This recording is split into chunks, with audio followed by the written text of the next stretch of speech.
దేవుడు క్షమిస్తాడేమో, చట్టం క్షమించదు కదా. చట్టానికి అలాంటి క్షమించే గుణం ఉండదు. చట్టం ఏం చేస్తుందంటే నువ్వు నేరం చేస్తే ఎప్పుడైనా నేరమే, అది నువ్వు మారినా నేరమే, మారకపోయినా నేరమే, నువ్వు ఇప్పుడు ఆ పని చేసినా నేరమే, ఆ పని చేయకపోయినా నేరమే. నిజంగా చెప్పాలంటే అధికారం ఉన్న సమయంలో రెచ్చిపోయి ఇప్పుడు నేను ఏం మాట్లాడతలేనంటే నీ బలహీనతను తెలియజేస్తుంది, బలానికి కాదు కదా. సో అందువల్ల ఇలా వైసీపీ వాళ్ళు అన్యాయం ఆక్రోశం మానసం అంటే జగన్ అధికారులు ఉన్నప్పుడు టీడీపీ వాళ్ళదే అన్నారు కదా, అచ్చెన్నాయుడు అరెస్టు, దులిపాల నరేంద్ర అరెస్టు, అప్పుడు అరెస్టుల పైన వాళ్ళు అదే మాట్లాడారు, ఇప్పుడు వీళ్ళు ఇదే మాట్లాడుతున్నారు, తేడా ఏమున్నది. సో అందువల్ల ఫండమెంటల్గా పాలిటిక్స్ పోలీసు మిక్సప్ అయిపోయింది. సో రాజకీయాలు అది క్రిమినల్ జస్టిస్ సిస్టమ్ మిక్సప్ అయిపోయింది. అన్న ఆంధ్రప్రదేశ్లో నేను చాలాసార్లు చెప్పినట్లు 2 పార్టీల మధ్య, 2 వ్యక్తుల మధ్య, ఇటీవల పవన్ కళ్యాణ్ అన్నట్లు కులాల మధ్య సమాజం చీలిపోయింది. ఈ చీలికలో అందరూ మీడియా అందులో భాగమే, సోషల్ మీడియా అందులో భాగమే, పోలీస్ వ్యవస్థ అందులో భాగమే, అన్ని వ్యవస్థలు అందులో భాగమైపోయాయి. వెరీ అన్ఫార్చునేట్ ఏంటంటే అన్ని వ్యవస్థలు అందులో భాగమైపోయిన తర్వాత ఆ చీలికలో భాగమై ఇటో అటో ఉన్న తర్వాత ఇంతకన్నా మనం భిన్నమైన వాతావరణాన్ని చూడలేం కదా. ఇతర దేశస్తులకు అమెరికా పౌరసత్వం కావాలంటే చాలా క్లిష్టమైన ప్రాసెస్ ఉంటుంది కదా సార్. ట్రంప్ రెండోసారి అధికారంలోకి వచ్చిన తర్వాత అది మరింత క్లిష్టమైపోయింది. ఇప్పుడు ఆ ఇబ్బంది తప్పడం లేదు. రీసెంట్గా మాజీ ఏపీ ఎఫ్డిసి చైర్మన్, అలాగే వైసీపీ నేత, రచయిత, నటుడు పోసాని కృష్ణ మురళి నిన్న హైదరాబాద్లో అరెస్ట్ చేశారు సార్ అన్నమయ్య జిల్లా పోలీసులు.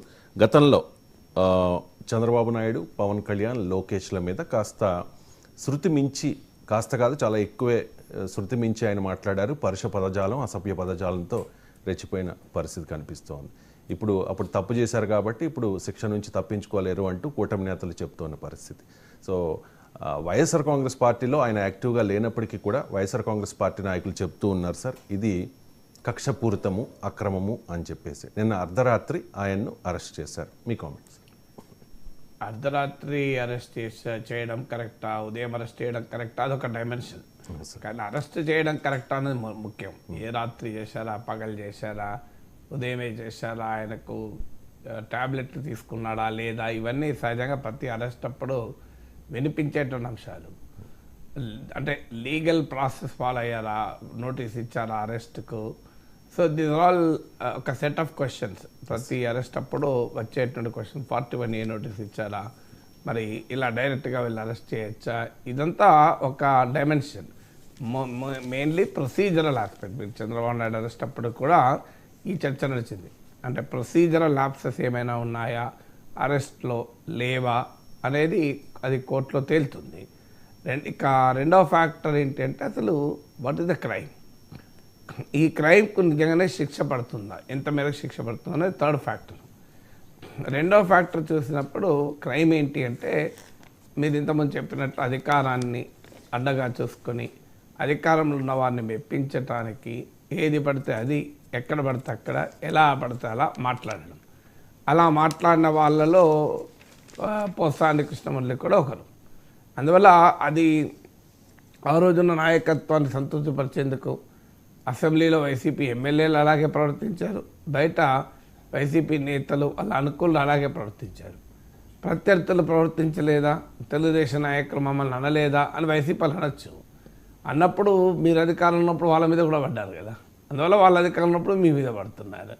సో అందువల్ల అసలు ఒకటి అసభ్యంగా అధికారం ఉంది కదా అని ఎట్లా పడితే అట్లా మాట్లాడవచ్చా, మాట్లాడినప్పుడు అనివార్యంగా కేసులు వేరే వాళ్ళ అధికారంలోకి వచ్చినప్పుడు ఎదుర్కోక తప్పదు.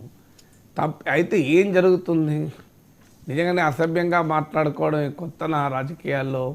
పోసాని కృష్ణమురళి మొదటి వ్యక్తి కాదు, చివరి వ్యక్తి కాదు, చాలా ఘోరంగా రోజు మాట్లాడుకుంటారు కదా. మరి అలా మాట్లాడుకున్న వాళ్ళందరిపైన కేసులు పెట్టారా అంటే పెట్టకపోవచ్చు. వాళ్ళు టార్గెట్ చేసుకుని కొంతమందిని వ్యవస్థలో కొంతమంది పైన అటాక్ చేయొచ్చు కూడా అధికారంలో ఉన్నవారు. బట్ ఏదన్నా ఏమవుతుంది అంటే అల్టిమేట్గా అబ్యూజివ్ టాక్ ఏం యావజ్జీవ జైలు శిక్ష పడుతుందా, ఒక శిక్షలు పడతాయా, అది అబ్యూజివ్గా మాట్లాడినందుకు దానికి తగ్గట్టు ఆ సెక్షన్ల ప్రకారమే పడుతుంది. But process is the punishment. ఇప్పుడు ఈ పోలీస్ స్టేషన్ల చుట్టూ తిరగాలి, కోర్టుల చుట్టూ తిరగాలి, కొన్ని రోజులు జ్యుడిషియల్ రిమాండ్లో ఉండాలి, ఒకవేళ బెయిల్ కనుక లభించకపోతే బెయిల్ కోసం ప్రయత్నం చేయాలి.